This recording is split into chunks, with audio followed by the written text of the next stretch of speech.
കല്ലുമ്മക്കായുടെ സീസണായ പിന്നെ അത് പറിക്കാനുള്ള ആവേശത്തിലാണ് കേട്ടോ ഞങ്ങളെല്ലാവരും. കഴിഞ്ഞ വർഷം ഇതേ സമയത്ത് ഞങ്ങൾ ഒത്തിരി കല്ലുമ്മക്കായ പറിച്ചു. പക്ഷേ നമുക്ക് ഈ പ്രാവശ്യമാണ് ഞങ്ങൾക്ക് മനസ്സിലായി ഞങ്ങൾ അന്ന് പറിച്ച് എത്രമാത്രം ചെറുതായിരുന്നു എന്ന്. ഈ വലിയ കല്ലുമ്മക്കായൊക്കെ നമുക്ക് അടുത്ത് കിട്ടില്ല കേട്ടോ. അത് ഈ കടലിനോട് ചേർന്ന് കിടക്കുന്ന കല്ലില്ല. അപ്പോൾ നമ്മളത് കുറച്ച് പാടെടുക്കാൻ. അപ്പോൾ ഇത് നീന്താൻ അറിയാവുന്നവരാണ് ഇതൊക്കെ എടുത്ത് തന്നെ. അത് ഞാൻ വേവിച്ചപ്പോൾ നമ്മൾ കുറച്ച് ചൂടൊക്കെ കയറുമ്പോഴത്തേക്കും ഇതൊന്ന് പൊങ്ങി വന്നിട്ടുണ്ടാവും, വിടർന്ന് വന്നിട്ടുണ്ടാവും. അപ്പം അതിനകത്ത് നമുക്ക് വേരൊക്കെ എടുത്ത് കളയണം. പിന്നെ ഇത് ക്ലീൻ ചെയ്യണം, ഭയങ്കര വലിയ പണിയാട്ടോ. എൻ്റെ ഒരു 4 മണിക്കൂർ ഇതിന് വേണ്ടി ഞാനൊന്ന് കളഞ്ഞു. ഇതൊന്ന് കഴുകി ഒന്ന് ക്ലീൻ ചെയ്തെടുക്കുക എന്ന് പറഞ്ഞാൽ അതിൻ്റെ ഉള്ളിലെ മണ്ണും പിന്നെ വേരുണ്ടാവും ഇതിനകത്ത്, അതൊക്കെ കളഞ്ഞെടുക്കുക എന്ന് പറഞ്ഞാൽ ഭയങ്കര ടാസ്ക്കാണ് കേട്ടോ. അപ്പോൾ ഇത് ഇങ്ങനെ ഓപ്പണായി വരുമ്പോഴത്തേക്കും നമുക്ക് അതിൻ്റെ ഉള്ളിൽ നിന്ന് പെട്ടെന്ന് തന്നെ അത് എടുക്കാൻ പറ്റും. ഇതായിരുന്നു കേട്ടോ എനിക്ക് കിട്ടിയതിൽ ഏറ്റവും വലിയ കല്ലുമ്മക്കായ. ഇത് ഏകദേശം നല്ല അത്യാവശ്യം വലിപ്പമൊക്കെ ഉണ്ട്.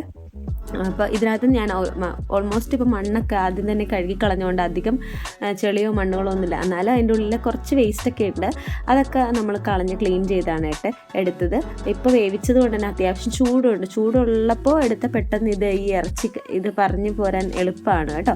അപ്പോൾ ഇതിങ്ങനെ നമുക്ക് ഈ ഓപ്പൺ ആക്കിയിട്ട് അതൊന്ന് വിടർത്തി എടുക്കുമ്പോഴത്തേക്ക് അതിൻ്റെ ഉള്ളിലും ചെറുതായിട്ട് നല്ല ചൂടുണ്ട് കേട്ടോ. നല്ല അത്യാവശ്യം ചൂടുണ്ടായിരുന്നു. അതിൻ്റെ ഉള്ളിലുള്ള ചെറിയ അഴുക്കുകളൊക്കെ എടുത്ത് മാറ്റി. എൻ്റെ ബാക്കിൽ ഇത് അഴുക്കാണോ അല്ലയോ എന്നൊന്നും എനിക്കറിയില്ല.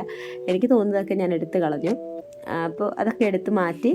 ഇത്തിരി പണിയുള്ളതാണ്. നമുക്ക് കുറച്ച് ക്ഷമയുണ്ടെങ്കിൽ മാത്രമേ ഇത്ര ചെയ്ത് തീർക്കാൻ പറ്റുള്ളൂ. ഞാൻ ഏകദേശം ഒരു 6 മണിക്ക് ഇരുന്നിട്ട് 10:30 ആയപ്പോഴാണ് തീർന്നത്. അത്രയും സമയമെടുത്തത് ഒന്ന് ക്ലീൻ ചെയ്തെടുക്കാൻ. നന്നായിട്ട് ക്ലീൻ ചെയ്തില്ലെങ്കിൽ ഇതിൻ്റെ ഉള്ളിൽ കല്ലും മണ്ണും ഒക്കെ ഉണ്ടാവും. പിന്നെ നമ്മൾ കഴിക്കുമ്പോൾ അതൊരു ബുദ്ധിമുട്ടാവും. കല്ലുമ്മക്കായുടെ ആ ഒരു ഷെല്ല് കാണാനും നല്ല രസമാട്ടോ. വരുന്ന വീഡിയോകളിൽ നമുക്ക് അതിൻ്റെ ക്രാഫ്റ്റുകളും കാണാം. ഞാനതെടുത്ത് വെച്ചിട്ടുണ്ട്. നല്ലൊരു ബട്ടർഫ്ലൈ ഷേപ്പിലൊക്കെ ആട്ടോ ഇരിക്കുന്നത്.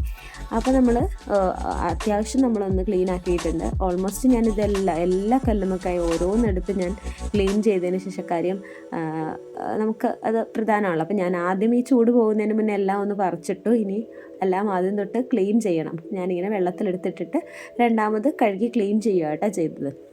അത്യാവശ്യം എല്ലാം തന്നെ ക്ലീൻ ചെയ്തു. കുറച്ച് സമയമെടുക്കും. ക്ഷമയുള്ളവർ മാത്രം ഈ പണിക്ക് പോവുക. ഞാൻ ഇതിൻ്റെ ഉള്ളിൽ ഇങ്ങനെ കറുത്ത കളറിലൊക്കെ എല്ലാം എടുത്ത് കളഞ്ഞിട്ടുണ്ടായിരുന്നു. എടുക്കാമോ എനിക്കറിയില്ല. ഞാൻ ഓൾമോസ്റ്റ് നന്നായിട്ട് തന്നെ വൃത്തിയാക്കി കുറച്ച് സമയമെടുത്ത് തന്നെയാണ് ചെയ്തത്. അപ്പോൾ ടൈം കൺസ്യൂമിങ് ആണ്. അപ്പോൾ ആവശ്യം താല്പര്യമുള്ളവർ, അത്രയും സമയം കളയാൻ താല്പര്യമുള്ളവർ മാത്രം